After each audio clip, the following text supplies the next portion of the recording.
Welcome to Duality Check, the podcast where two brothers embark on a journey through the realms of scientific inquiry, the mysteries of the past, and the uncharted frontiers of spirituality.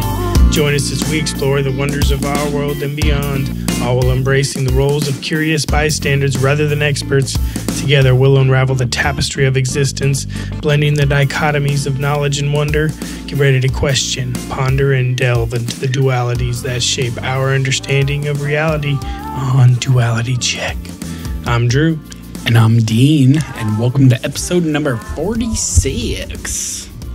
Yeah. So I think we're gonna... It's gonna be a mixing pot. Yeah, we got a little grab bag of different things to talk about, but it'll probably end off being mostly another Lue episode. Yeah, Dean had a little business trip, so he was able to slam down a couple podcasts on his drive. Yeah, and so I only grabbed a couple snippets, but maybe we can talk about some of it.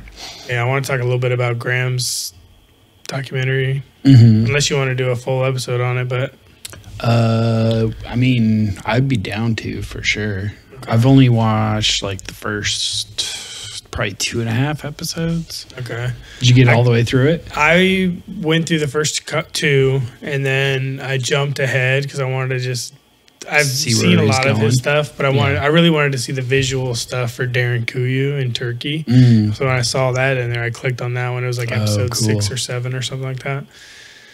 So I went through that one earlier. I didn't make many notes, but I've got a lot of mental notes because I've always been fascinated by Darren Kuyu, the whole underground tunnel system under the modern city there. Or I don't know. What did you learn?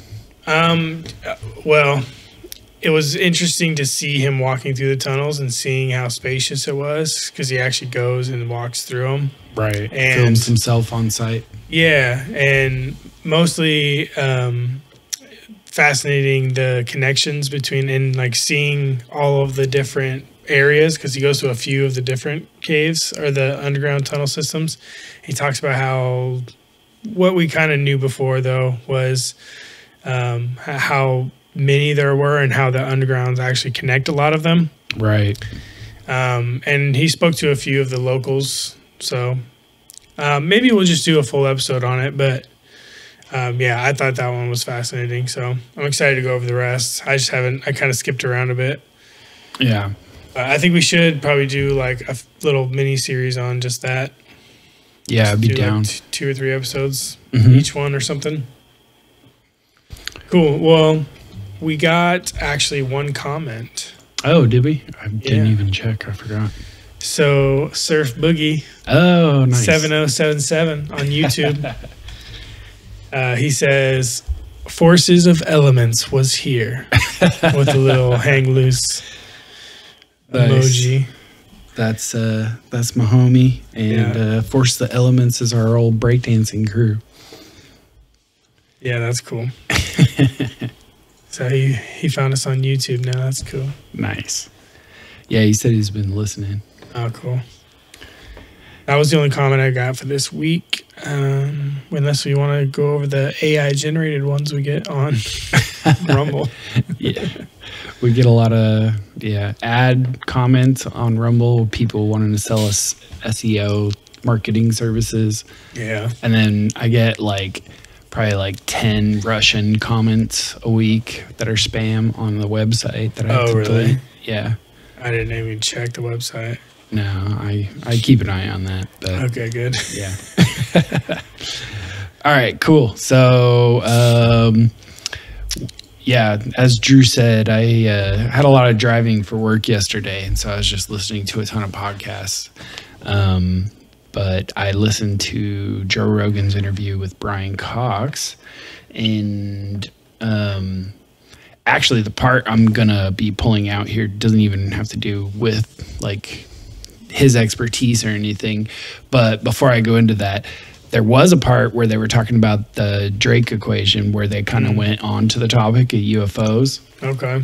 And Brian's attitude was interesting. Like it was, he seemed open-minded, and he said, you know what, Joe, like I really want it to be true because it would be super relieving because if you believe in like the whole Drake equation and the Fermi paradox, then you think that the fact that we're not seeing any life out there is actually really concerning, because there's so many planets and so many opportunities for life to, you know, evolve and have visited us, that the fact that we don't see anything or have any evidence of it must mean only one thing, and that is that something is preventing life from getting that advanced.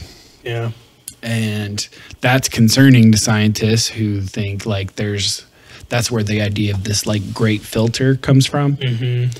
That there's something that acts as a filter causing, you know, species to not develop for far enough that we're not seeing them out there.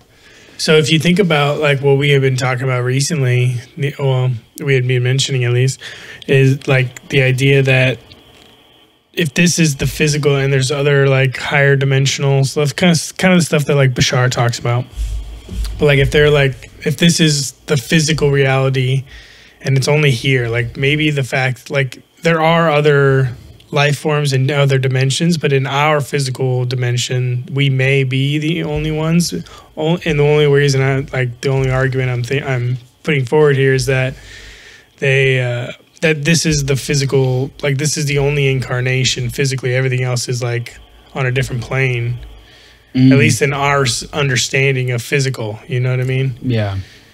So like maybe that is true. Like it's kind of like tips toes into simulation theory and like a lot of these other different theories, panpsychism stuff. A little bit, not really, but I don't know. It's interesting, right? Yeah. Yeah. The main thing I took away was that he at least was pretty open-minded, but he still came down saying, well, I haven't seen any evidence that convinces me. Right. Which, you know, I'm not sure what he's actually looked at, but. Well, and you got to think, you know, remember back that these people are trained on something, right? These people are trained professionally to look for certain things and to only give credence to certain things in certain circumstances under the right, you know, like there are limitations when he's saying them evidence that are done by themselves. Right. His standard for evidence is a lot different than, you know, an average citizen, right? Like as a scientist speaking, his standard for evidence is like hard data. Yeah. Which seems to be mostly, if it does exist, being hoarded probably by the government. And the people who are scientists who have had their own experiences, they're the interesting ones because they have the capability to act on the, like at least work with within the scientific method, but are believers. Yeah. You know? There was also a Jesse Michels, Graham Hancock show that came out. Oh, yeah. It just dropped today, actually. Oh, Jesse Michels. Yeah, Jesse Michels. He was also on Chris Williamson or something like that. Oh, just recently? Yeah. Yeah, I'm sure he's making the whole podcast circuit right now because of the show coming out. Yeah, I started that one right before Joe's release, and then I switched over to Joe's, finished that one. But yeah, I'm interested in Jesse because Jesse's interviewed him before, and Jesse knows a lot about the topic, so I'm hoping we can get some more high-level conversation. Right. They kind of preface the early in the conversation is like, I don't want to ask you a bunch of stuff like you're always being asked or I've asked you before, so let's get out there. And so I haven't gotten to dig into it That would be a good one to get into because he might be able to get, because I will say another remark on the show is that Graham has dialed it back significantly from the way he was talking and the claims he's making. I've not just in the few episodes I've listened to and his podcast on Joe with Joe. You can tell he's a bit more reserved and he is a bit more. I don't know if it's just like a personal thing. He's trying to not be as one-sided on a lot of the evidence. Well, yeah. So I think Graham has kind of always been that, but sometimes he's more comfortable to like open up and like speculate more. Especially the more recent ones with like with Randall that he's been on. He's been loosening up on a lot of that. And then since the show's come out, he seems to, because he wants to give as much credit to what he's actually doing. Right. Well, I think, with this new larger audience that he's getting through the Netflix platform, he wants to really narrow down on the message he's arguing for, right? So like he really is just like, his role is to try and propose and back up the claim that there was some sort of civilization back in the Ice Age before the Younger Dryas event. Prehistory civilization. Right. And so he's really like backed down a lot on like how advanced he claims it is, like what he claims even happened back then. Like, you know, like it's really like he's not super interested in fleshing much out other than what he can actually show evidence for. Right. Just these people existed. And if he can get that point across, then we can move on from there, right? And obviously there's other people who go into it further and deeper. He's definitely like he's trying to make the most credible case. For that one thing. I lost my train of thought, but it's okay. Sorry. No, you're good. So definitely check out his new series, season 2 of the Ancient Apocalypse on Netflix. Back to the Brian Cox one. Or we even just like Donald Trump. We're going to make fun of him soon, don't worry. Brian Cox has this there's an interesting part of the conversation where they're talking about just the origin of the universe. And I don't remember Brian Cox. Like I just find him a little bit refreshing. And I remember you telling me this about him, is that he doesn't claim that we know it all. Right. In fact, he's very clear that we specifically do not know when the universe started. We just have evidence that it was really hot and dense. He does a really 13.8 billion years ago, but he clarifies, but that does not prove that that's when it started. Right. He's very clear about showing the science and where they're at, but then showing that, like telling, like, this is all we know. Like we know that it continues to get pushed back. So we can tell you that this is what we got. And we also know that it pushes back the more we discover. Right. So. And then later on, they ended up talking about, like, you know, just kind of all the craziness in, you know, today's day and age with like politics and modern society. And he says this thing here that I found pretty interesting, and I kind of want to like explore what he's talking about here a bit. Okay, let's do it. And strongly held views, and so should they, by the way. There's a great quote from, I think, early 60s from Oppenheimer, where he says that to be a person of substance, you need an anchor. So you need to believe things. By the way, he sets this up by, he's talking about Oppenheimer and how his sort of like attitude and message changed a lot later on after the nuke and after their bomb was dropped. And he sort of started talking more about like our society and what's, you know. Anyway, he's quoting Oppenheimer here, obviously, but here we go. It says that to be a person of substance, you need an anchor. So you need to believe things, and you need to argue for things. You need to take positions. You have to have a morality. You have to have a politics, right, basically. Otherwise, you're not a person of substance. But he says at the same time, of course, you have to recognize there's a society. So there are lots of people with anchors, and you might strongly disagree with that anchor, and they might be wrong, right? Their anchor might be nonsense. But the challenge of politics is to avoid war. I read somewhere recently, someone said, I can't remember who it was, but said that democracy is a technology to avoid civil war. That's what it is.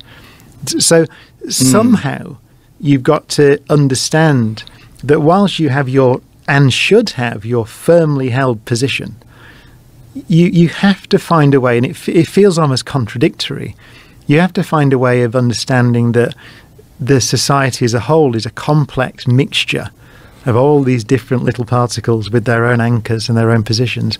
And what is the goal? So it is the goal. It often feels to me that politics at the moment, the goal is to win an argument. It often feels like to convince enough people that your view is the right view. Right. And that obviously is part of democracy, right? It's the way it works, right? You argue for your position, and then you get 4 or 5 years to do your thing, and then someone else can take over. But also, I think the thing we're missing at the moment is that perhaps more fundamental function of democracy, which is to avoid war. Because if you can avoid war, especially with the power that we have now, you have the time to sort the rest out.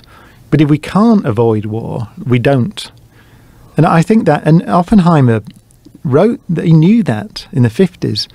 And it feels to me more that we're back full circle now. It feels to me we've almost forgotten, we seem to have forgotten that the primary function of democracy is not to ensure that your side wins.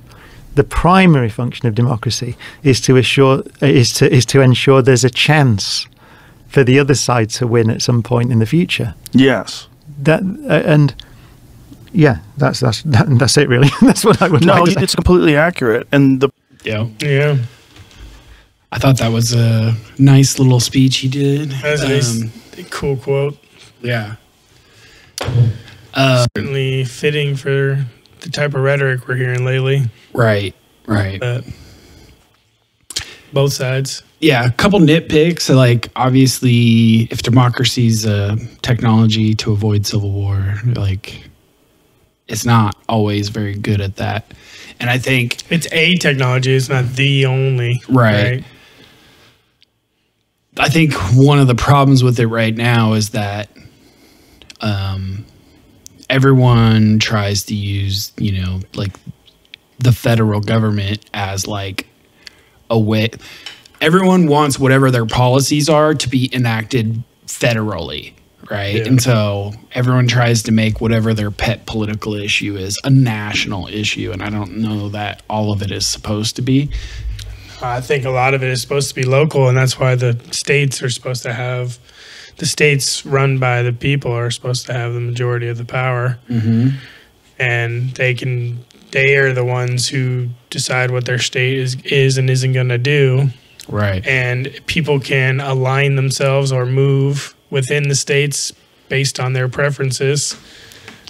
And the more and more and more that you have the federal body being the thing that's enacting all these policies, the more and more and more people are not going to be able to have control over their own local area. And therefore, it gets higher and higher and higher stakes for people to fight over the federal policies. And I think that's also part of what's sort of like to really have a ground up causing movement, the division. To really have a ground up movement on a type of policy, like straight up, like you're a small political group at a college or something, but then you have a really good idea, and then you have to get that into like the state legislation to like for them to bring it to Congress, and it's like this whole process just to get like certain like which could be really good views, Yeah.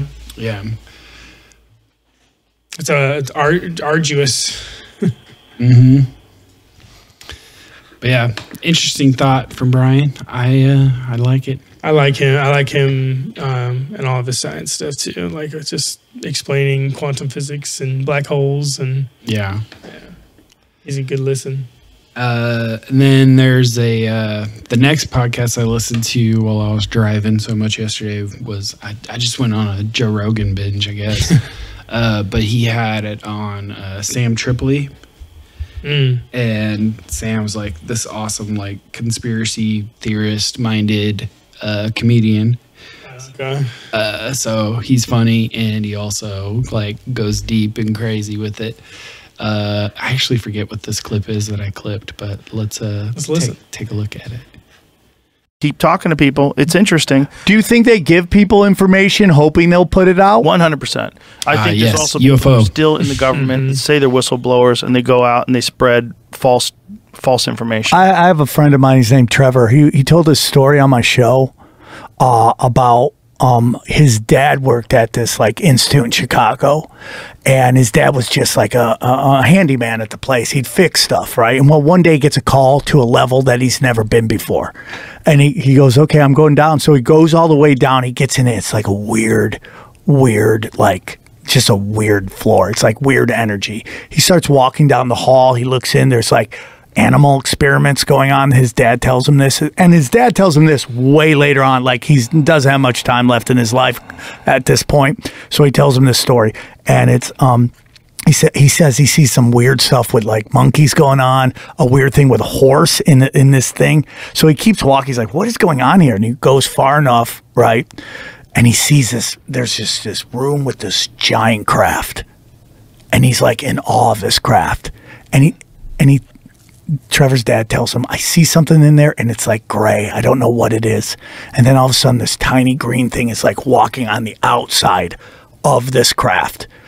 And he goes, what the fuck is that? Suddenly, bang, guns are on him. It's security. What are you doing here? He's like, I just work here. I was sent down here to just fix something. They're like, get out of here. And they're like, what are we going to do with him? So he says that he has to agree never to tell anybody anything, right? But as his dad tells Trevor, every time he travels, he'll go to a random country somewhere, he'll get pulled in security, he gets put in a room, and these men in black come out and sit down and go, did you tell anybody? Did you tell anybody? And he's like, I haven't told anybody anything. And this would happen to him multiple times.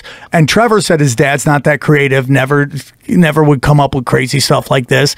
Told him towards the end of his life when it was coming to an end. So my question is, do they have him come down hoping that he'll start talking about this with people? Because part of this, probably not. You know, if it's real, it's probably incompetence. It's probably some incompetent person told them to go down there. Some arrogant, incompetent person that thought they had complete control over the scenario and they needed someone to go down there and do something. Just send him down there. So maybe they trusted him. Maybe, but it's also like, because if he's working on anything top secret, they're listening to all his phone calls. Well, he wasn't. He was like a maintenance guy that worked upstairs. I guarantee after that they listened to all his phone calls. Well, they knew where he's traveling. They'd show up with these men in black. Well, they probably listened to everything he did too, just to make sure he wasn't flapping his gums. Flapping his gums. Flapping his gums. Yeah, so that's pretty interesting, huh? That is an interesting story. That's a good little story. Yeah, the deathbed confessionals. I know. It's like I love them, but I hate them. I want to, at some point, like, dig and see, like, because I know there's been more than, like, a little handful. There's been a few. Deathbed confessions of, like, retired military people or something. Right. I just wonder why there isn't more of them. Some people are very stubborn and they take their oath seriously and they just are like, no, I told them I'd never talk. Right. You know? Or if they're far enough on the inside, they understand the why and the reasoning, or maybe like the threats extend beyond them and on to their family. Or they do say something, but the family does nothing with it, right? Like, oh, interesting. You know? Yeah. That could also be. Like, right. They're like skeptical and they don't want to like stain their family's legacy or, you know, whatever. Right. Unless they're also believers and whatever. There could be some of that suppression going on too. They'll just tell their family and the family doesn't necessarily go out and share it to the public. Right. Or, you know, maybe somebody like the cousin of the neighbor heard it, you know, and they're like, yeah, one time I heard this, you know, it's like, okay, but. Right. But by that time, like, they're all just these like hearsay stories like this one. Yeah. So yeah, it's an interesting one, but it doesn't like, what do you do with it? Because it's just a story. No. Yeah, I mean, we've heard similar stories of like walking down a hallway and seeing all sorts of experiments, and then you get to a hall at the end, you see the craft, you see something weird around it, and then boom, you're detained and you're out of there. That's kind of a pretty standard story in some cases. So people might dismiss it just off that. Yeah. But there's another thing I found before we started here. This has to do with our McDonald's ice cream conspiracy. The ice cream machine conspiracy, where all the McDonald's ice cream machines are always broken. Yes, Dean found this. It's a post on X from Donald Trump. It says, "When I'm president, the McDonald's ice cream machines will work great again." I don't know if is this a meme or is he actually posted this? This is his account. Wow. And it's a picture of him in the drive-through window waving, like the one that everybody's seen, and Biden superimposed over it with a Trump hat on, holding an ice cream cone. Making it look like Biden endorses the McDonald's ice cream policy. Yeah. So stupid. That's good. All right, and then you saved this one from Bruce Lipton? Yeah, let's do this one first. Okay. Cool. Here we go. The movie The Matrix is not science fiction. It's a documentary. Every human, and this is a fact, every human first 7 years is download a hypnosis. The brain of a child under 7 is in a lower vibrational frequency. When you put wires on a person's head, you read electroencephalograph, reading brain activity. A child below 7 has a lower vibration than consciousness. It's called theta. Theta is imagination. Theta is also hypnosis. Before you can become conscious, if you don't have any programs, what are you going to be conscious of? 95% of our life comes from those programs in the subconscious. Every day, only about 5% of the life are you using conscious, which is creative. 5%. Give me a child until it's 7 and I will show you the man. The movie The... That was an interesting thought. Yeah. I did a little digging on him. I don't know much about Bruce Lipton. He's pretty cool. He's trained as a biologist, and he was into epigenetics, was his field of study. And I came across his stuff years ago, like over a decade ago. And he's essentially makes, like, his main thing he likes to talk about is like, well, at least that I heard at the time, was the idea that you actually have control over your genetics through epigenetics. Yeah, that's right. That's right. I think we talked about him before. Have we talked about him before? I don't know if we talked about him, but I think we talked about this idea. Before. Yeah, we talked about this idea for sure. So yeah, his position is that you essentially are actively evolving throughout your life, and that you can make changes and pass those on to your children, essentially.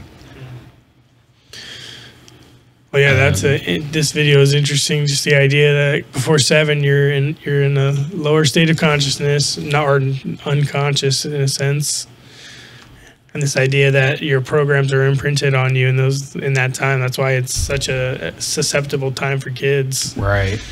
You know, as growing up, you're so easily influenced at that age. Right. So anything you're experiencing are the types of things that you're going to kind of pull from for the rest of your life. Right. Whatever gets put in there in that first 7 years is going to be like the background with which your brain works for the rest of its life. At least for a long time, right? And if it continues, that trend continues. Like, I think human brains are adaptable. Like, you could, I don't know. Yeah. No, you can definitely change. You can definitely evolve. You can learn. You can grow. Yeah. So, but if that's the backdrop on which your life is played out, and you have something horrific or traumatic happen to you within that time, probably means a lot more work to get past it if it happens during that time. Right. All right, and then we got a weekly Bashar that we'll get to, and then we'll take our first break here. All right. One of the gifts, as we have said before, that will be given to you during open contact will be holographic recordings of your complete history, going back thousands upon thousands of years. You will be able to see what Atlantis looked like. You will be able to see many of the civilizations that have existed on Earth that you know nothing about. It will be the history that will be appropriate for the present in which you will exist. It will be the history that will reinforce where you are going into the future. It will be the history that you need to know where you have come from, who you are now, and where you are going. It will be the history that will open your eyes to the agreements you all made with all of us to evolve humanity, to reset humanity in the direction of light and love and joy. It will be something that your children, grandchildren will look back on as the time of transformation, the reset of humanity, and they will look back upon Earth from the ships they will be riding in and know that the entire planet is truly their home. One of the gifts, as we have said before, that will be given to you during open contact. Okay. Huh. What do you think of that? I find it, I mean, that'd be cool. Oh, absolutely. That's kind of exactly what we all want, really. Right. You know? We all want to know exactly what our history was, and that's just I mean, if anybody's given that information, they're not fascinated by it. Right. You know? Even if you know nothing about it already, and then you're just presented with that information, like that's just something you can't. I would be looking at that holographic recording forever. Like I'd want to know it all. Yeah. But they just drop off a copy of a Waspy. Yeah. I mean, it's still ambiguous. Like you still don't understand like the framework or like the mechanisms or like what it would look like, what it means. Resets of humanity seems and sounds nice, but is it bad? Nice? It right. could be a Younger calamity. Dryas was a reset. Right. So you got to take it with a grain of salt in that fashion, but. And there's all these, like Chris Bledsoe, they talk about this same idea, right? That the reset is happening, there's going to be a choice, and if you choose the path of light and love, there will be a transformation, but that could also coincide with some other type of reset, some sort of physical reset. And the people who...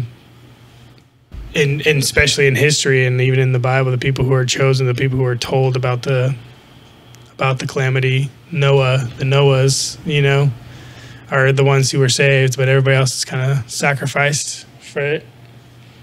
But I guess that's history, right? Yeah. Oh man, where it's in the Jesse Michels, and I didn't clip it, or no. Which one? It's in one of the podcasts with Lue on it recently. Shoot, I'm gonna try and find this during the break. But, was it for, or was it on? Someone asked him. Yeah, it was a video he uploaded to his own YouTube. Yeah, he's got his own YouTube now. Yeah, and there's a series of questions, and one of them was talking about this idea, was asking him about this idea that there's going to be some sort of, there's some sort of event. He was asked if the supposed close flyby of the asteroid is like this deadline that is... Get off world or whatever. Well, that is like fueling the urgency behind the disclosure. And he said, no, it's not that asteroid, but there is an event. Open contact will be one of them. He wasn't really willing to say more than that, so I guess I don't need to play it because that's about what you get from him. Yeah. I'll link the video, though. But it's like a Q&A from a bunch of his followers and stuff on his own YouTube. Does he read the questions himself? He invites some guy on who fields all the questions and then asks them to Lue. But yeah, so even Lue is claiming there's some sort of event coming, and that event is why there's all these people in the government trying to force it from the inside to make disclosure happen. Whether it be for their own reasons or whether it be because they need to start outsourcing this problem. Yeah. If they haven't already fully reverse engineered it or whatever. I wonder if or what that has to do with the the ladies event she's alluding to, That's or what I mean. like That's what Christopher Bashar's stuff. talking about with this big contact event that's coming up. He put it he put it anytime after 2026. And the lady stuff was supposed to be like 2025, right? Yeah. But Bashar admittedly says that it's all dependent on like what they say. I thought he said it was like a process, but it's starting soon, but it's like a 10-15 year process. It's a process over like 10 years, and it starts sometime between 2020 now and 2026. So that's when it starts. Right. And then it goes to like 2035, 2040. And 2040 is like full integration. Like, right. That's what he said, like the far end of it. That was one of the ones we listened to a few shows ago. Yeah, and he does stipulate that the way that they read and are able to tell these things and like put timelines on it is because they're reading the vibrational energies. That's what he says. And that changes based on events happening. Like, say, some big event or some big, revelation happens that could change the course of that projected timeline. So, anyway. Nice. Let's hit a break real quick and we'll come back for some more. Enjoy. This is Stevie Nader, The Fall.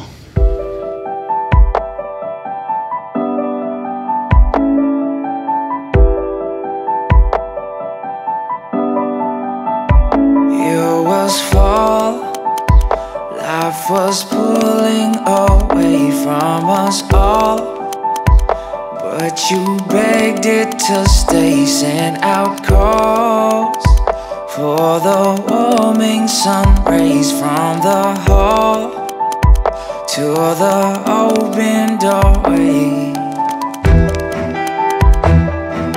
I can still recall the feeling from the fall when I knew time was all I had to make me understand the whole truth.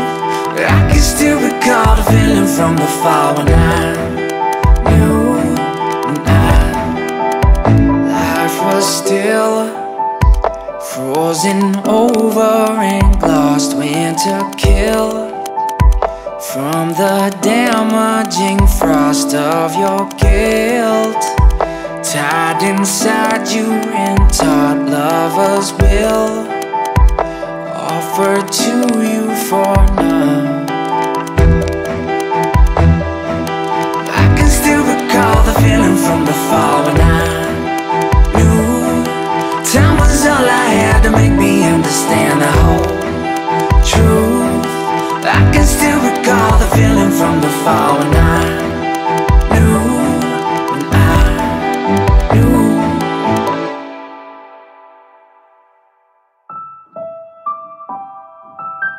And through the fog, I saw I really was nothing more than broken pieces of you in my hand. I can still recall the feeling from the fall when I knew time was all I had to make me understand the whole truth. I can still recall the feeling from the fall when I knew, yeah. I can still recall the feeling from the fall when I knew that time was all I had to make me understand the whole truth. I can still recall the feeling from the fall when I knew, yeah. I knew, yeah. I found the truth, yeah. I knew, yeah. I found the truth. Welcome back. Yeah, we found the truth.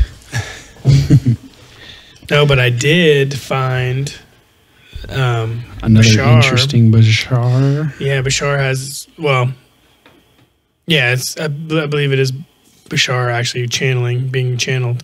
He talks about what open contact may look like. Let's see what this is about. Over the course of the next few years, there will be certain things that will occur that will let you know that contact is about to happen. Not only in terms of an increase in sightings, but also in the way in which this may occur. There are several paths that may be taken by extraterrestrial beings, such as ourselves and others, to begin to initiate you into becoming familiar with our presence in a physical way. One of those ways may be something like this. Ships may appear over your oceans just offshore, so that you know the ship will stay there over the water. You may watch it from shore. It will not move. You will not feel in any way, shape, or form threatened because it is not coming over your heads, over land where you are, but remaining at arm's length out over the water, so that it gives you time to absorb the fact that they are there, off the coastlines of different countries around your world. They may be there for quite some time to allow you the opportunity to gather, to travel to those places, to see the ships. We understand that sometimes they may be surrounded by some of your aerial vehicles, such as helicopters and so on and so forth.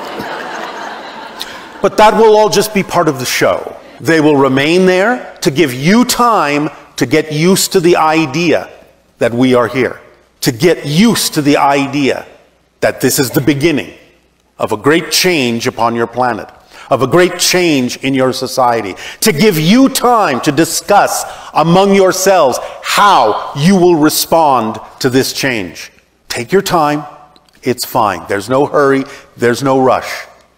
We're not going anywhere. Over the course of the next... That's interesting. Yeah. That sounds a lot like the movie Arrival. Yeah, there were multiple of them, huh? There's multiple of them. But there was only one that they were like actively communicating with? No, they all came down and hovered over different countries, and then different countries were trying to like all interface with them all separately. Okay.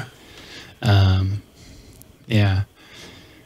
I feel like if they just sat there floating, like someone's going to try and shoot them down. Which may or may not do anything. Right. Yeah.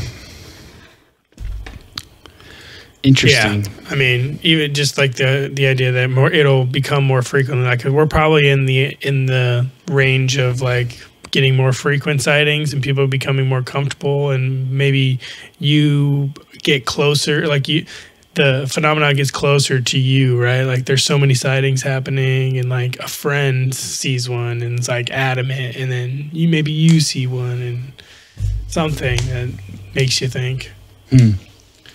That could be what we experience. Like who knows how long this is going to take.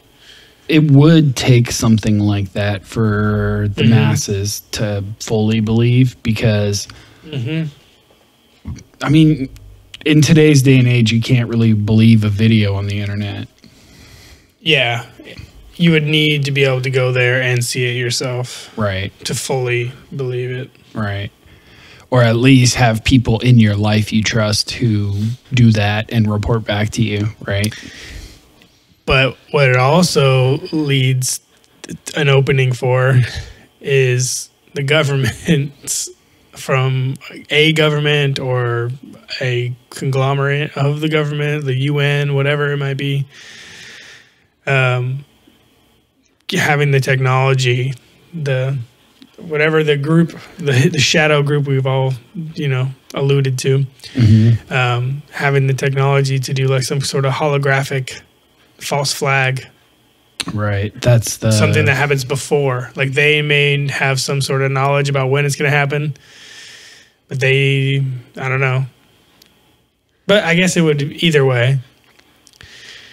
I don't know. I guess if you would still need to like attack. Yeah, the Y Files has a whole series on that. what's that called? Project Gladio? Gladio, that idea? I think so. Yeah. The idea of like essentially like a false flag alien invasion as like a way to consolidate world power and build a world like government. A new world order. Right.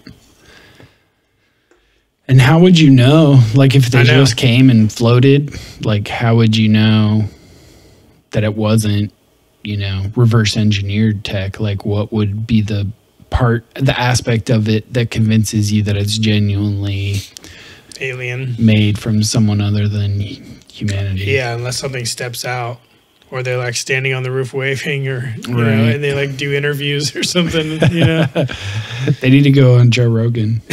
Yeah, they need to land at the comedy mothership and do a podcast with Joe Rogan. Yeah, they'll feel right at home there. It's UFO themed. Yeah, and they can just if they don't speak the language, which you know they probably do.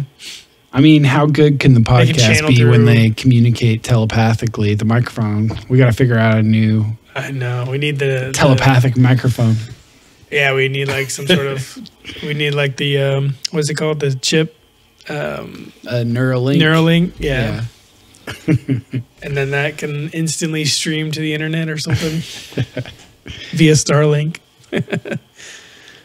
All right, so let's get it back into some Lue Elizondo. All right.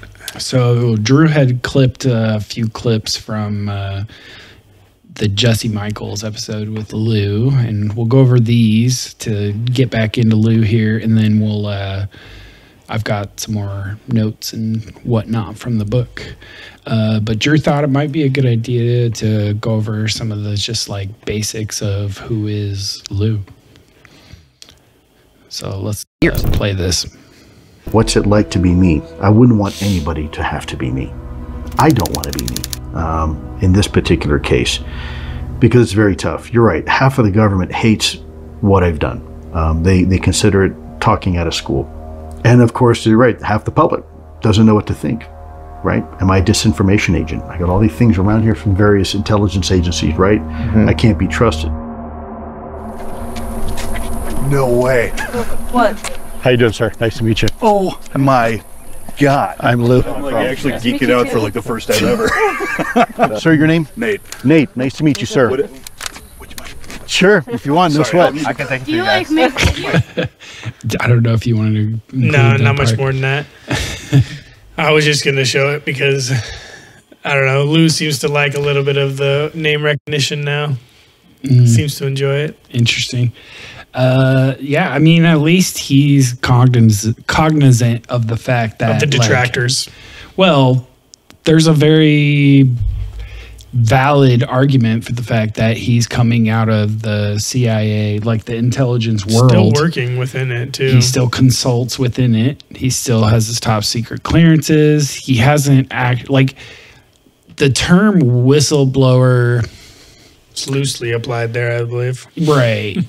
Because are you truly whistleblowing if you went through like official channels, the DOD got their approval, approved everything that you're about to say, you know? No, I mean, certainly not, but it doesn't fully discredit him either. Right, right. There's he's right in that perfect gray area where you actually can argue either way. Yeah. All right, and then you mark this next one as a little bit of Lue's history. Yeah. Special operations, warfare, and intelligence. I've seen both the best of man and the worst of man, all within seconds of each other.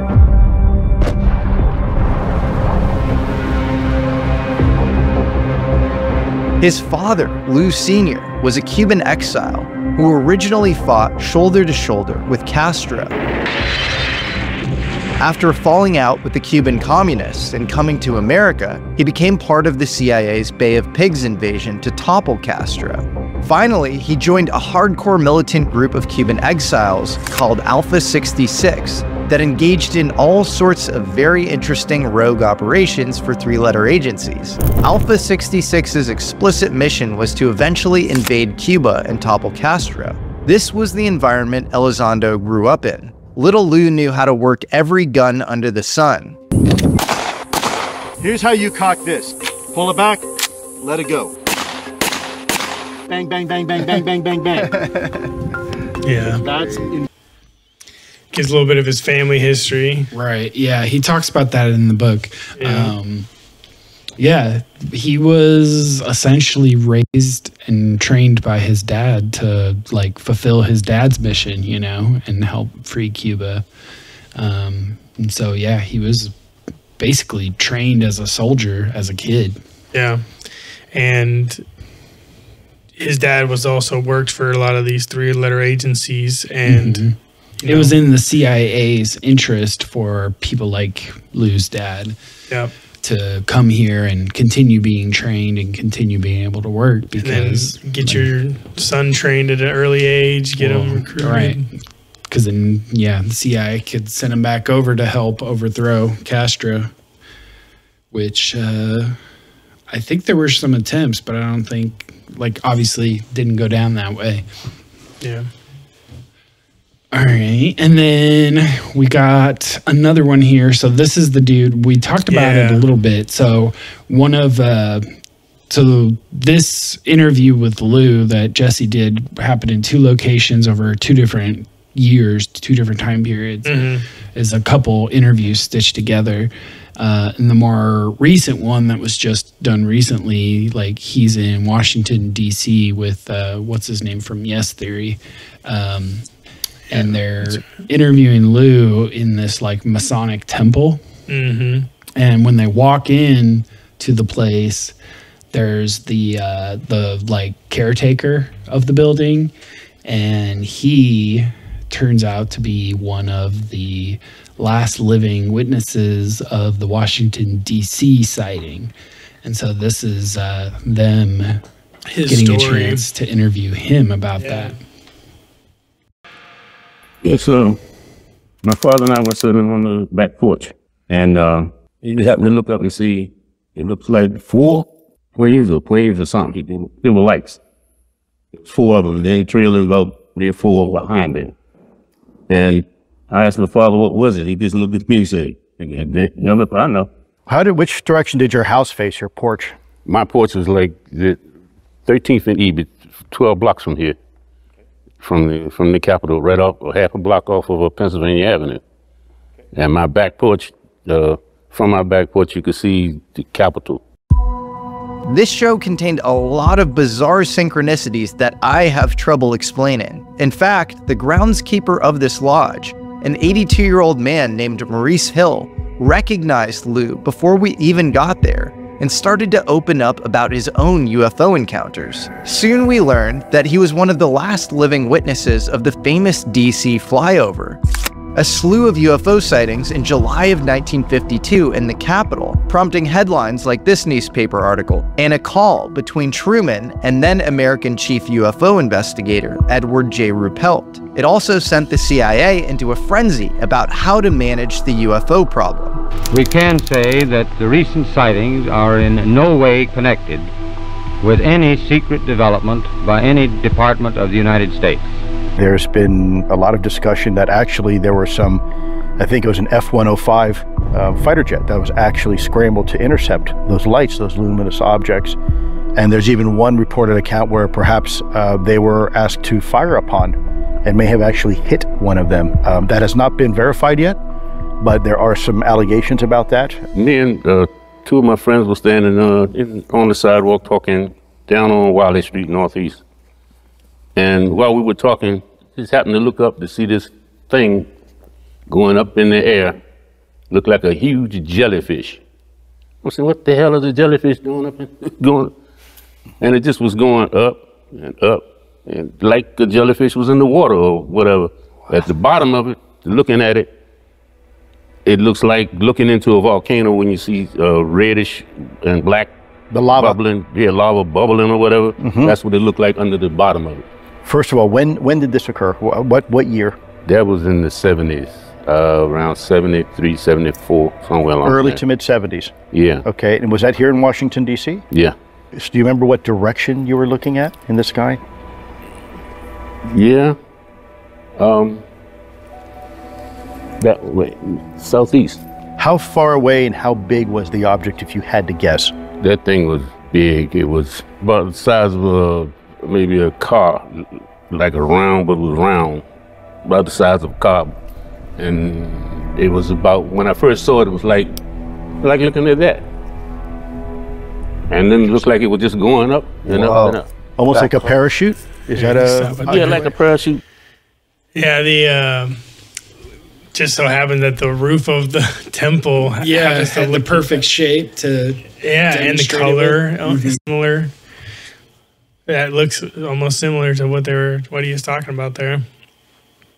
But yeah, the idea of he even saw a jellyfish later in life. But as a kid, he saw the Washington flyover. Yeah.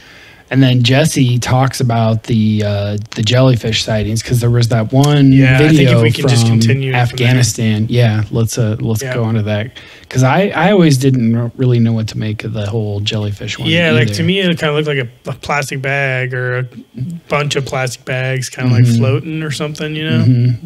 But all it was IR too. Like all we saw was infrared. We didn't. Right. Anyway, I'd love to see more spectrums. Right.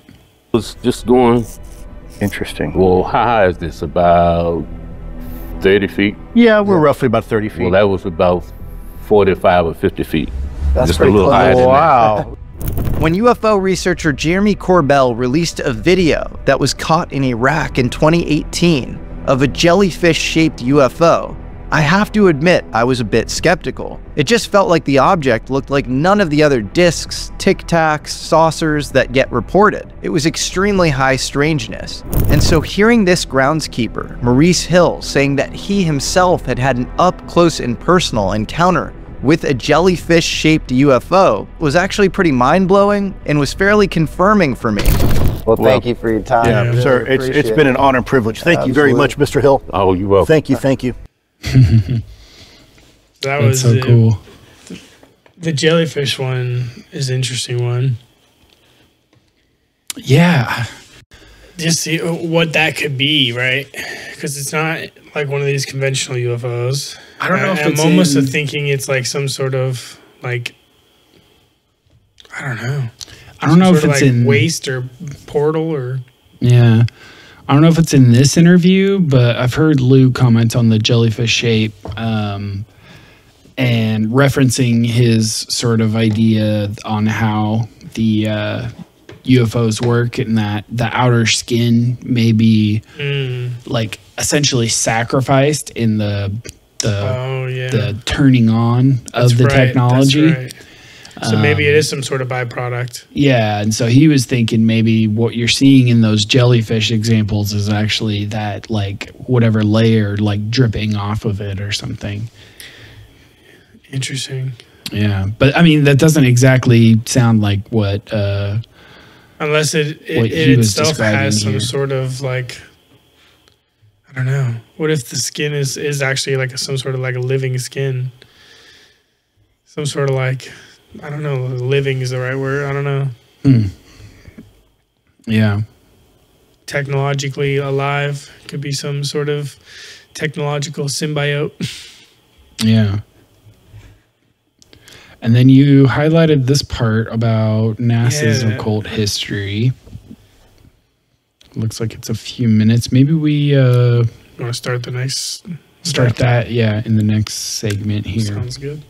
So, let's take a quick break. This is TJ McNulty, Nickels and Dimes.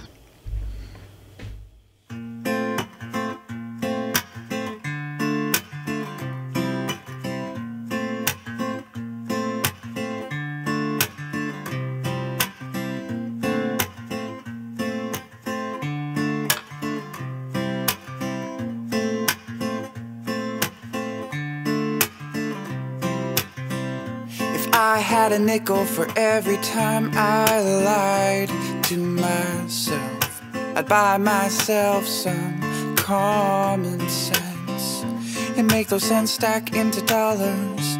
I'll bury them deep, not to be bothered, so I don't spend it again on me again.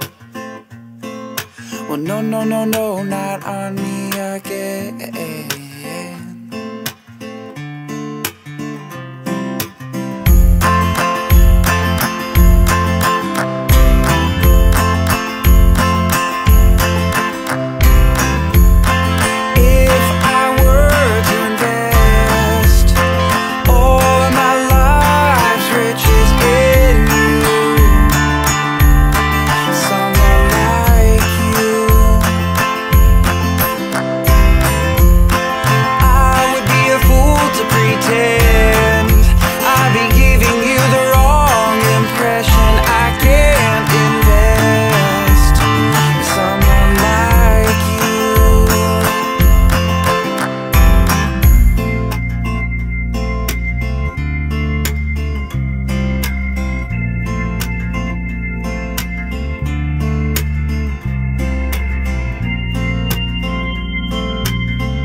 think it's something about your currency that doesn't sit easy with me, but I understand you have the riches of 1,000 men and always handled opportunities well, invested in stocks as others fell, always had the cash flow to keep your feet on the go.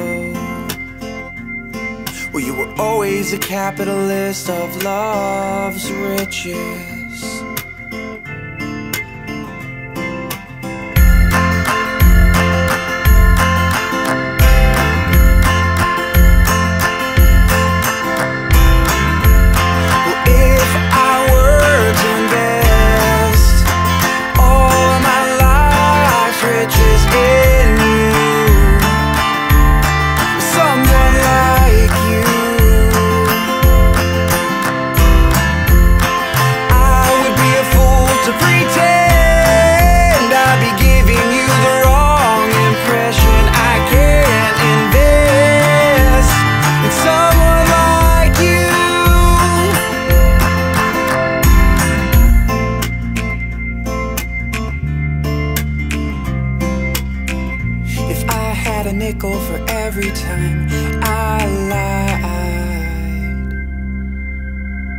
Welcome back. All right. Let's jump into some Lue, eh? Lue. You want to finish with that occult? Oh, right. Clip? Yeah, that's right. Occult NASA clip? All right. NASA's occult history. More kind of mystical or strange than meets the eye when it comes to the history of U.S. rocketry. Sure. Look at Launch Pad 33. I mean, everything is Masonic. Look at the Apollo missions. These are all the Zodiac signs, right? You have Apollo and you have the Juno missions and you have all these, Mercury missions, and there's a lot of occult history. Occult history. Oh no. Internet connection issues. No good. All right, we'll pause that for a second. See if it'll keep going. You want to jump back into some of the book then? Yeah, let's go into the book. So last time we went over the paper about the ultra-terrestrials. And so after that, Lue keeps talking about some other stuff he learns in talking to Hal. And so we'll pick up from here. He says, one of our allies, Italy, has logged 15,000 UAP events ever since 1901. Wow, dang. 15,000? 15,000. Wow. And while the activity appears to have increased dramatically beginning in the 20th century, it's clear that these objects have been found or have been around since long before that. Institutions like the Vatican have formed alliances with UAP transparency advocates in Italy and the US and confidentially share historic accounts that are centuries old that may be UAP related. Most people would be shocked by the amount of intelligence the Vatican has collected over the millennia, culled from eyewitness reports and perhaps even anecdotes shared in the confessional. Confessions are sacrosanct in Catholicism, but I've been told that the church routinely polled priests to speak in a general way about what troubled their parishioners. In this way, it's conceivable that a cluster of sightings in the Middle Ages would have been noticed and recorded. Is it possible that some historic miracles witnessed by the masses were related somehow to UAP? Yeah. Yeah. So I wonder what he's talking about here. I haven't done any searching on this, but saying that the Vatican has teamed up with Italian and other UAP advocacy. It said groups. American too, I believe. Yeah. American institutions or something like that. Yeah. To share historic accounts. And yeah, I want to know what he's talking about here. So if you have any details or links on some stuff like that, I would love to read more on it. Yeah, I find that pretty interesting. Get into their secret archives. That's so much of a secret, but they're secured archives under the Vatican. Yeah, so continuing with him, like talking to Hal. So he said, even before I'd come aboard, Hal conceived and commissioned fascinating studies for OSAP ATIP, including invisibility cloaking, traversable wormholes, wormholes, and stargates, anti-gravity, brain-machine interfaces, and warp drives. These studies would later be known as the 38 Defense Intelligence Research Documents, DIRDs. DIRDs. Each commissioned study was from top scientists who was an expert on technology concepts that might apply to the UAP problem. Hal cleverly made sure these studies could be applied to any conceivable weapon system, not just UAP. This was another layer of protection to hide the true mission of the overall effort. So these are the 38 Defense Intelligence Research Documents, and I actually the DIRDs. You got the DIRDs? I got all 38 DIRDs. And so I will be posting these on our website for this episode, so you can go through and read them all. But I went ahead because these are all like pretty technical, like scientific papers. All right. So not necessarily the most accessible unless you're a physicist. So like here's an example of one. They're all like scanned Freedom of Information Act requested documents. But what I did is I uploaded these. Have you've heard of the Notebook LM by Google? I think I've heard of it. I don't think I've seen it. Yeah, so it's this AI product that Google put out recently. And what it lets you do is you can go into it and you can upload a document, like a excerpt of a text or a book or something. And then you can chat with an AI about that document. Like it will read it for you and have a conversation with you about it. Interesting. But there's a button in there they added a few weeks back, maybe a month ago now, where you can just click it and it will generate like a 10 to 20 minute podcast with AI voices. Oh, yeah. And okay. they will have a conversation about that document. Yep. And so what I went ahead and did is I independently uploaded every one of those 38 documents and I generated a podcast for each and every one. Yep.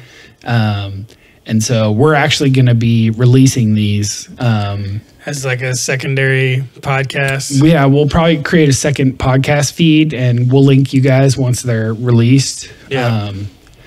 But yeah, I wanted to give you guys just like a little like teaser of what it's like. So I had done each of the 38 on its own, and then I did a last one, a 39th, where it was I uploaded all of the documents and all of the like extra Freedom of Information stuff about it and some context about what they are.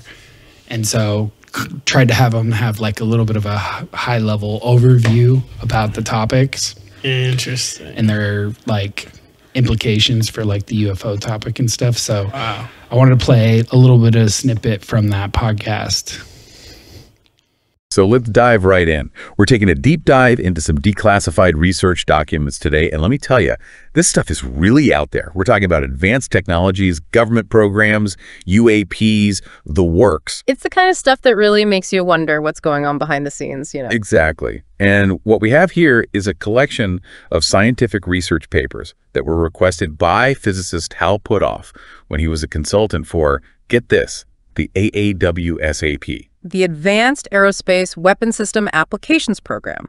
Now, if that name doesn't pique your interest, I don't know what will. Seriously. Yeah. So we're not talking about grainy photos or eyewitness accounts here. We're talking about actual scientific research that the Department of Defense, at the request of Puthoff, wanted to get their hands on. And these weren't just any research papers. We're talking about cutting-edge, almost unbelievable technologies. I mean, we're talking about things like invisibility cloaking, warp drives. Warp drives, come on, that's straight out of Star Trek. I know, right? But it's in there. They were looking into it. And not just warp drives, but manipulating extra dimensions, too. It's like something straight out of science fiction. So what you're saying is that these research papers, they might hold clues about how UAPs operate, that they might be able to do the things that we've been seeing. That's the million-dollar question, isn't it? And that's exactly what we're trying to figure out.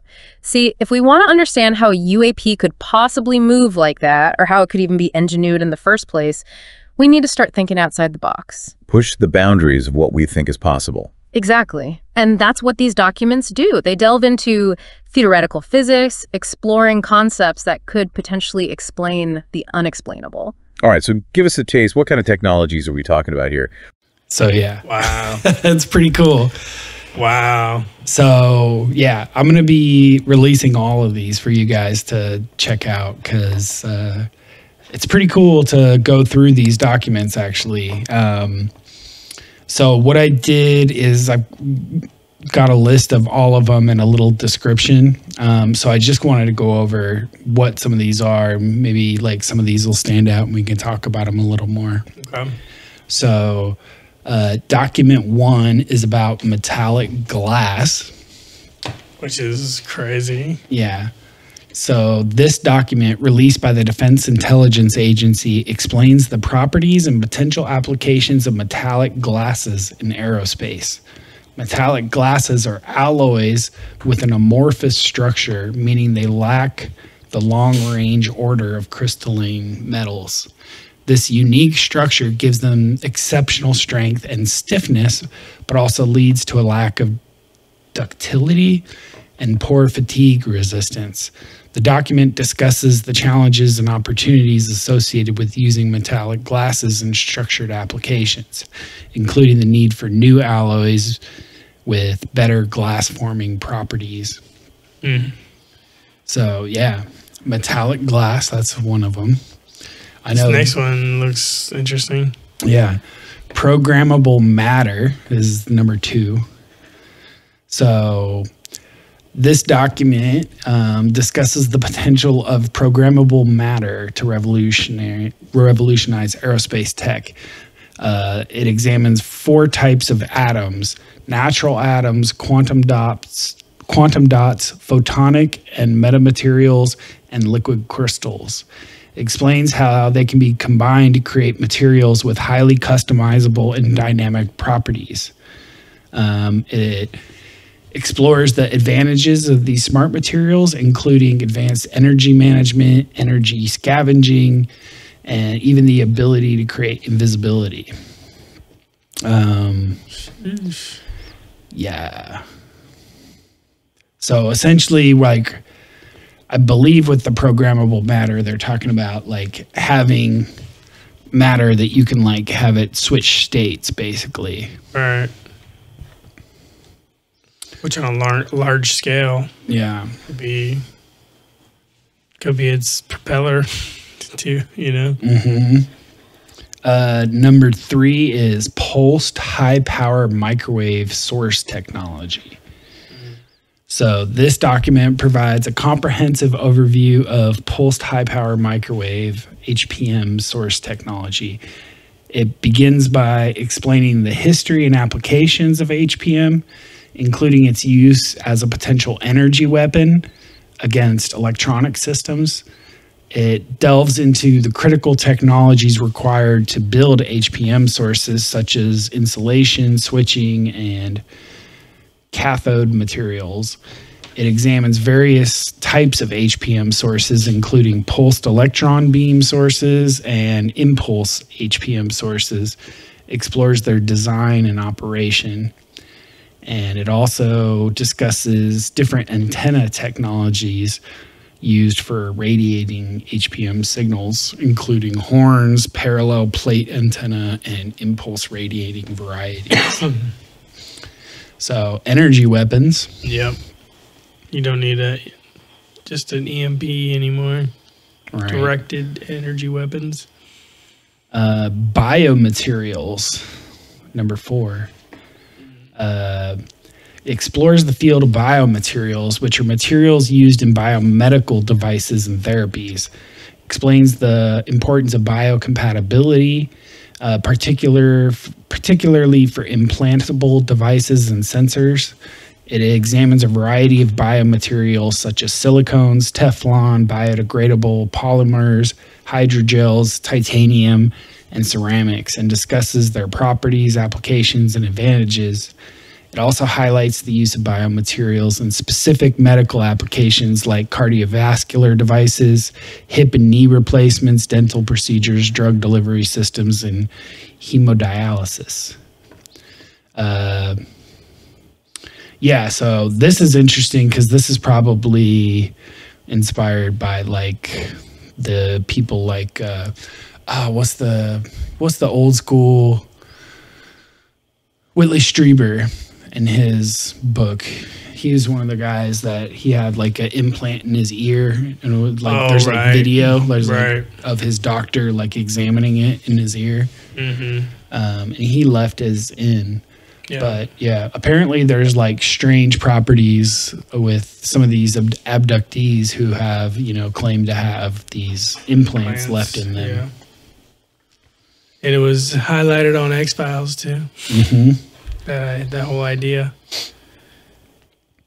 Number 5, materials for advanced aerospace platforms.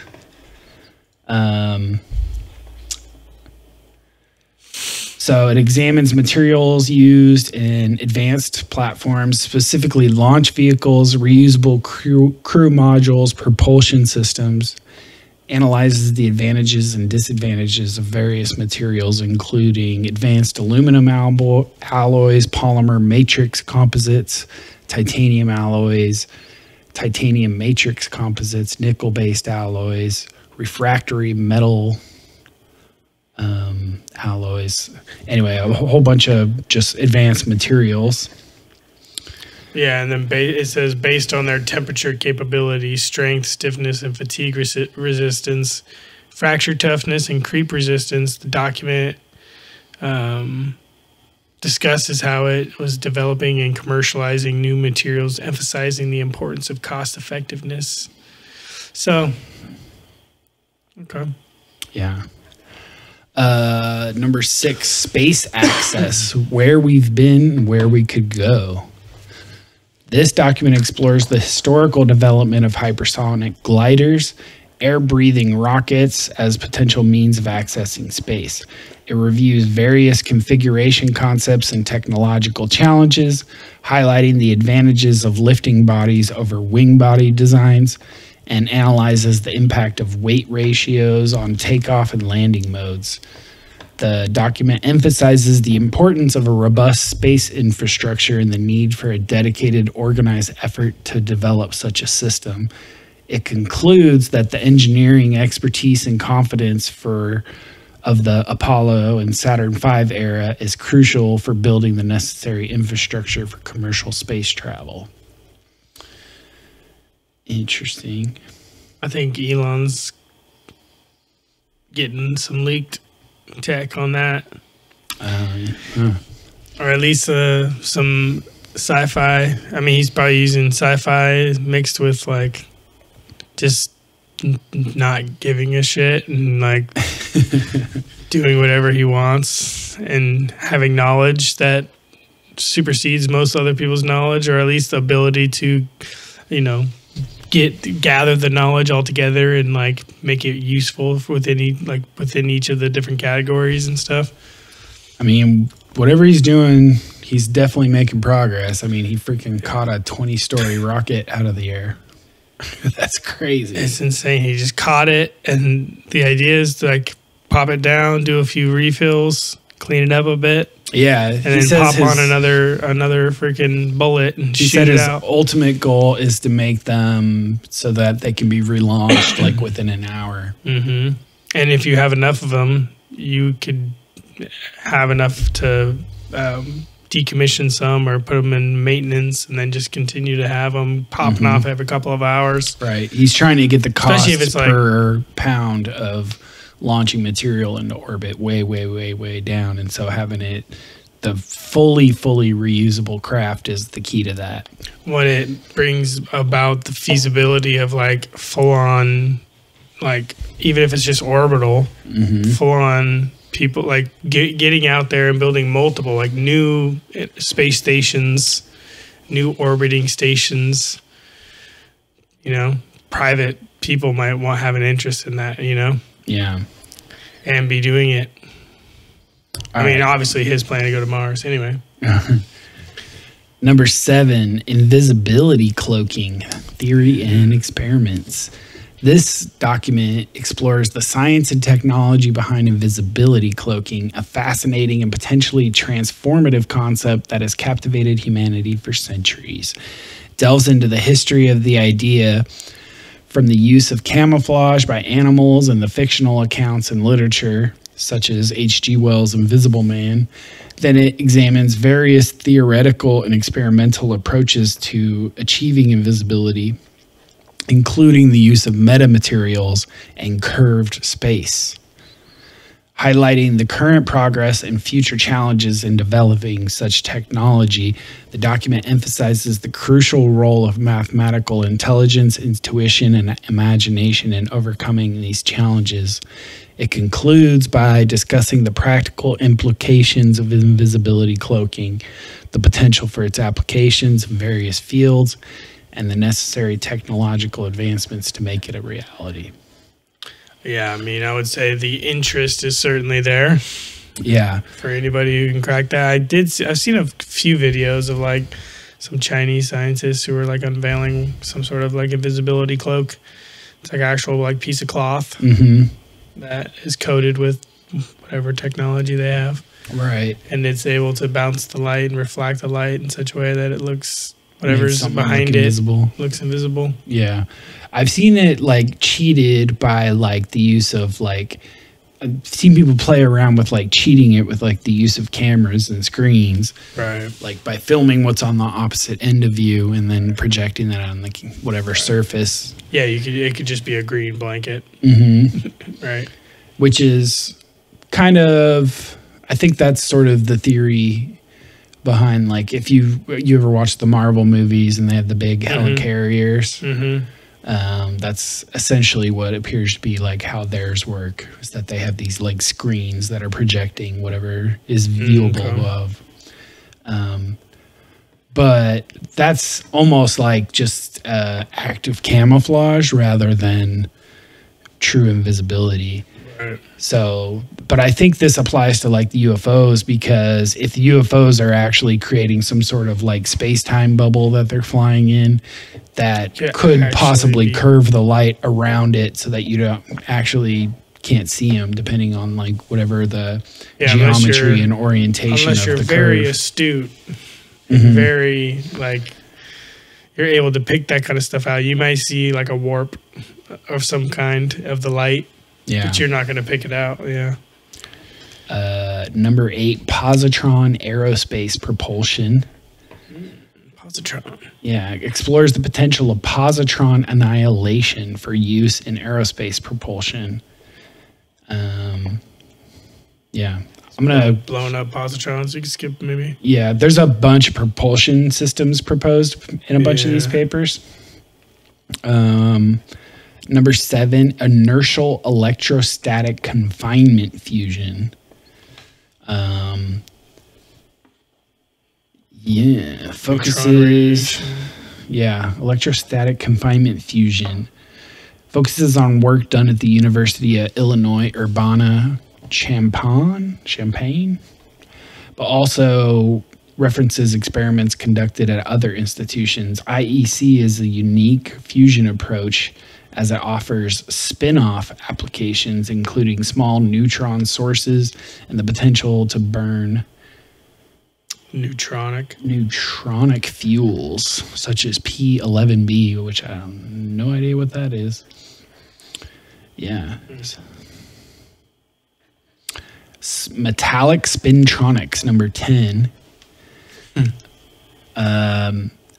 This is a field that focuses on manipulating the spins of electrons in materials rather than their charge to create new and more powerful electronics. Primarily explains the two primary phenomena associated with this technology: giant magnetoresistance, and spin transfer torque. It's a phenomenon where the resistance of a magnetic multilayer material changes when the relative orientation of its magnetic moments changes. Oh. Huh. You're just messing with the magnetic fields and seeing what pops out? Yeah. I'm excited I actually generated all those podcasts, but I haven't listened to them yet. So, dudes, I want to know what a bunch of these things are. I randomly scrolled through and I saw this video of somebody who had like this backlit LED like slide, and he was putting magnets on the slide, and it was just like a diffuse LED light coming through on a clear glass, and you're just seeing and you actually see the magnetic field around the magnet, and the light bends based on where the magnetic field, and you can actually see it. And he puts like broken in half magnets and like all these different magnets and all the different geometrical patterns that you get from those. Yeah, it's pretty interesting. That reminds me, have you seen that old Veritasium video about like magnets and like magnetic fields?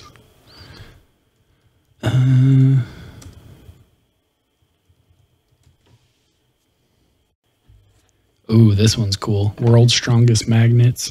Oh, jeez. Yeah, I forget which video it is.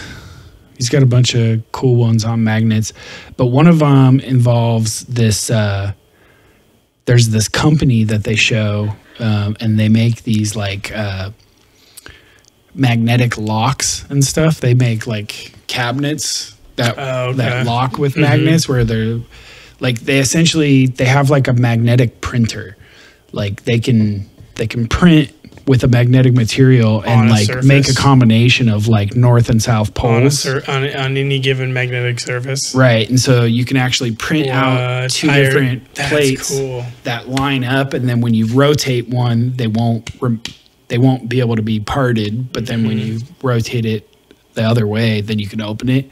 So and that's like the concept they're using, and then you turn the knob, and then it locks it so like the kids can't get it. Right. I want that. I know, right? That's child-proof without having to do anything. Oh, dude, I want those. But they were using a lot of those like magnetic sheets to like show the field. Oh, okay. But that's cool. I'll have to look that up. If you find it, definitely link it. Yeah. That's cool. He's got a lot of cool stuff on magnets here. I forgot about this one. This one's old, but I remember this one being good. How relativity makes magnets work. All right. Advanced nuclear propulsion for manned deep space missions, number 11. Proposal for a starship powered by controlled deuterium fusion reactions. Deuterium. Yeah. Deuterium. Deuterium.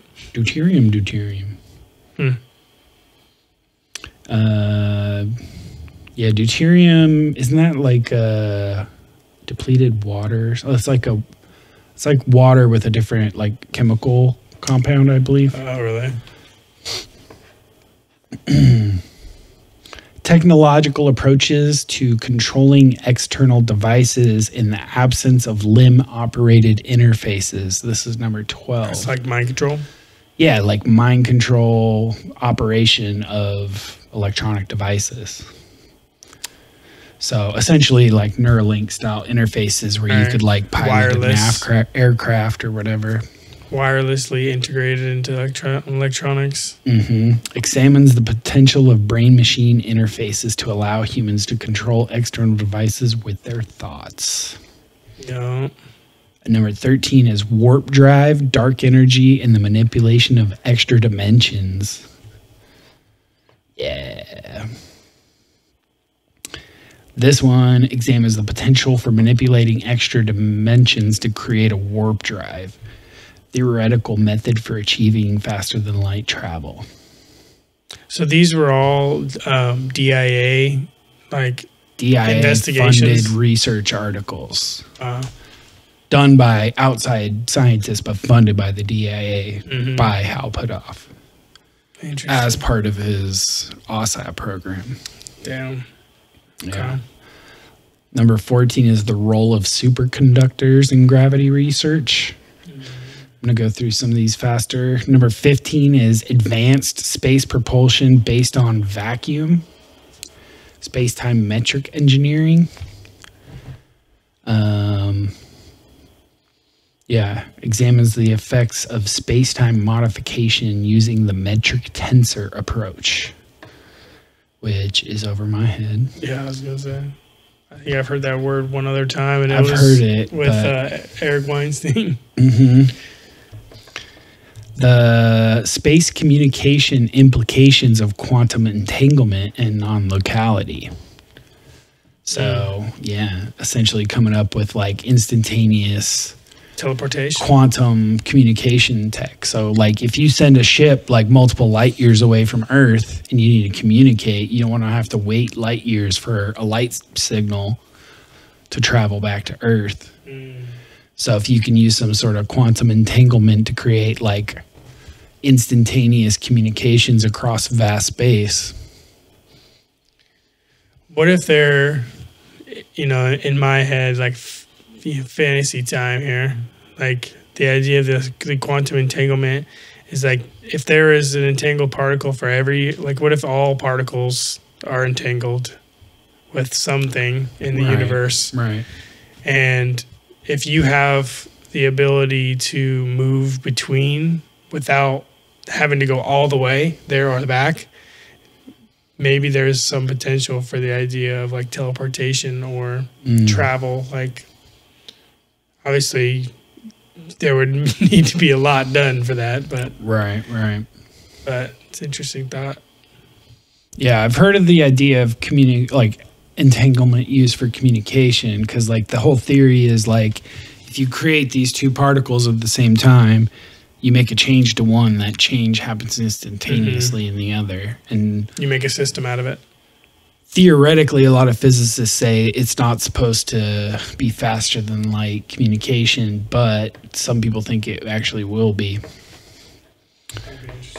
Number 17, Maverick Inventor versus Corporate Inventor. Where will the next major innovations arise? So a whole article sort of analyzing that. Interesting. Number 18, traversable wormholes, stargates, and negative energy. Yeah, that's some cool stuff right there.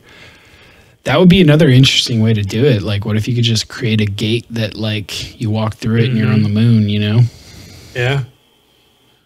Yeah, once you figure out how to connect the 2 points.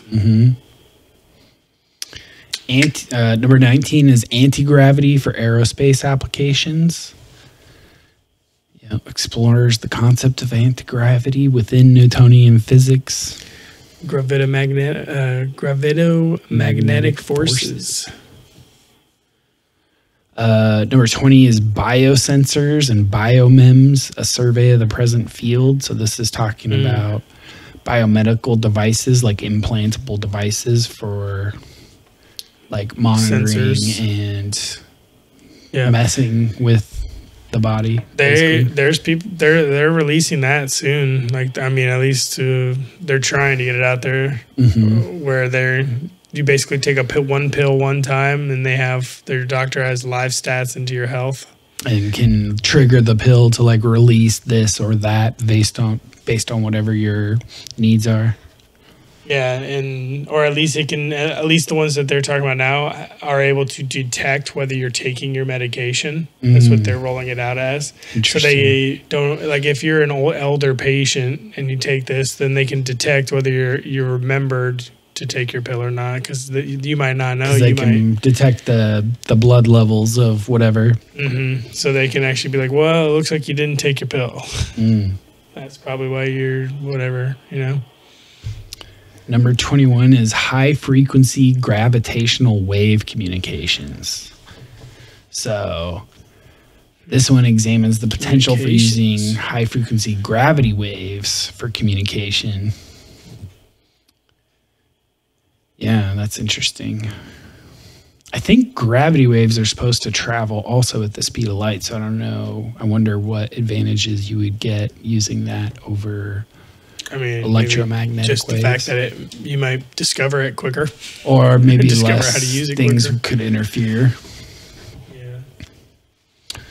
Number 22 is metamaterials for aerospace applications. Metamaterials are artificial materials with properties not found in nature, and they can be engineered to exhibit unique electromagnetic behaviors. Yeah. That's the material that they keep pulling out of the safe for people to hold. That I think even they brought to Chris Bledsoe and his family, right? Didn't they all hold like some sort of metamaterial in his house? Yeah, yeah. According to him. Specific applications discussed include the development of super lenses and hyper lenses for imaging sub-wavelength objects, the use of metamaterials to slow down light and miniaturize optical components. The document emphasizes the advantage of metamaterials for oh no, wait, I skipped a line. And the creation of perfect absorbers for energy harvesting and thermophotovoltaics. Energy harvesting. Yeah. It's the beginning of our, what is it called? The energy collectors? The one that we would have to put around the sun? Oh, yeah, yeah. You're called? talking about like the Kardashev scale stuff? Yeah. The Dyson sphere. Dyson sphere, yeah. Dyson swarm. Sounds like that. Number 23, state of the art and evolution of high energy laser weapons. So another energy weapon paper. Concepts for extracting energy from the quantum vacuum, number 24. Yeah, this is like 0 point stuff. 0 point energy. Mm-hmm. Yeah, they talk about like having enough energy in a 8-ounce glass that could power the entire freaking Earth forever. Mm-hmm. If they were able to tap into it. Number 25. Damn, dude. I can't talk today. Number twat. Number twi. I was combining the 2 from 20 and the Ive from 5. Twive. Number 25. An introduction to the statistical Drake equation. So this one is like a sort of modification of the Drake equation. I'm interested in listening to this one. A famous formula used to estimate the number of extraterrestrial civilizations in the galaxy. The author argues that the traditional Drake equation, which uses simple numerical values for its factors, is too simplistic. Instead, he advocates for using random variables with probability distributions to represent each factor, creating a statistical Drake equation. This approach allows for greater uncertainty and reflects the complex nature of the factors involved. The author then uses the central limit theorem to derive the probability distribution of the number of extraterrestrial civilizations, finding that it follows a logarithmic distribution. And log normal. It says log normal. Oh, a log normal distribution. Finally, he applies his statistical Drake equation to calculate the probability distribution of the distance of the nearest extraterrestrial civilization, proposing a new distribution dubbed the Macone distribution by Paul Davies. I have to look into that. Yeah. Is that what that episode's going to be on? Yeah, number 25. Number 25, I'm going to have to listen to that one. Number 26, anomalous acute and subacute field effects on human biological tissues. Potential dangers posed by advanced aerospace systems to the United States, specifically focusing on the effects of such systems on human biological tissues. So this is, I think, trying to... It's like the exposure to the craft. Right, like the sort of to the technology. Radiation damage that happened for a lot of people. Yeah, and what they were seeing with the if it's even damage to truly the tissue. radiation damage, yeah. Some sort of damage. Right. Could some sort of fry. Right. Could be like the effects of traveling through like a distortion in a space field, right? Like maybe it if a strong enough like space time distortion passes through you, maybe it causes your body to get damaged in certain ways. Number 27, laser lightcraft nanosatellites. Oh. Basically, I think this is this is like the idea of building these tiny satellites that you can launch into space just by like shooting a laser at the bottom of it to shoot it up into orbit. Wow. Yeah.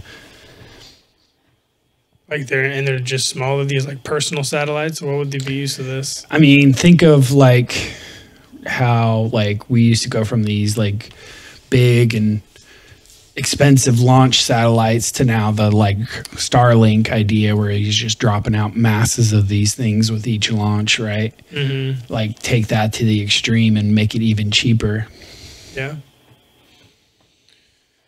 Yeah, because he's trying to link them all into like a web. Right.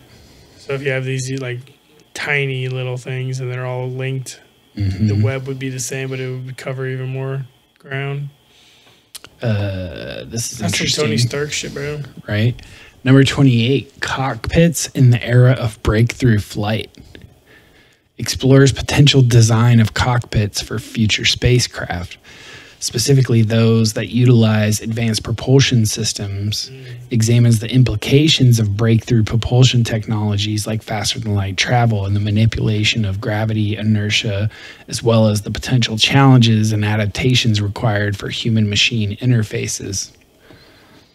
Uses the implications to propose a provisional cockpit design that incorporates features like virtual reality displays, gesture-based controls, and advanced navigation systems. Interesting. Yeah, I mean, if you're making spacecraft, might as well make it cool that are faster than light capable. Like, how are you gonna what's the GPS system in that? Like, how are you gonna like build a star map that a pilot can read? True. Number 29, negative mass propulsion. That's interesting. Yeah, like actually using. Document explores various theories and phenomena that suggest the existence of negative mass, including Bondi's theory, Hund's nonlinear Newtonian theory, and the Zitterbewegung phenomenon. Finally, it examines potential applications for negative mass, such as interstellar space travel through a lunar tunnel and resolving problems in cosmology, galactic halos, and the Aharonoi Bohm effect. Number 30 is aneutronic fusion propulsion, so another propulsion method. Detection, number 31, detection and high-resolution tracking of vehicles at supersonic velocities. Hypersonic velocities. Hypersonic, yeah, sorry. Hypersonic velocities. So, yeah, these would be like what we would need to track these things. Right. Like, yeah, what types of tracking radar systems can you do to detect this stuff? Number 32, ultracapacitors as energy and power storage devices for commercial and military applications. So if you can make these crazy capacitors, like if you have these like super crazy like power generation systems, you're probably going to need the ability to store crazy amounts of power too. So you'll need these like ultracapacitors. That's interesting. MHD, air breathing propulsion and power for aerospace applications. Air breathing propulsion, huh? MHD is magnetohydrodynamics. Number 34, cognitive limits on simultaneous control of multiple unmanned spacecraft. So this one's talking about, like, if you do get those brain-computer interfaces, like, how many spacecraft could one person pilot at a time? Who knows? Yeah, number 35, quantum computing and utilizing organic molecules in automation technology. Number 36, quantum tomography of negative energy states in the vacuum. And then number 37 is aneutronic fusion propulsion. That's it? And that's it. Well, yeah, there's 38, but only 37 actually came out when they were declassified. So, yeah, these are all... What's the 38th? I know, right? These are all pretty interesting sci-fi topics, and like a bunch of them just by the names, like I can't understand them. So I did myself a favor by making those podcasts, but hopefully if any of you guys are interested in like learning what all these things are, then I will try to have that podcast, all those podcasts posted soon. So we'll update you when they're available. Yeah, we'll hit you on Instagram or Facebook for those releases.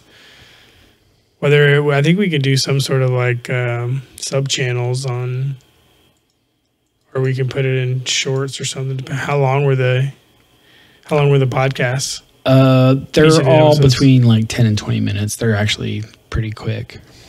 Those would be perfect to post on. Yeah, we can post YouTube. them on our YouTube and stuff for sure. We can call it DIRDs. DIRDs.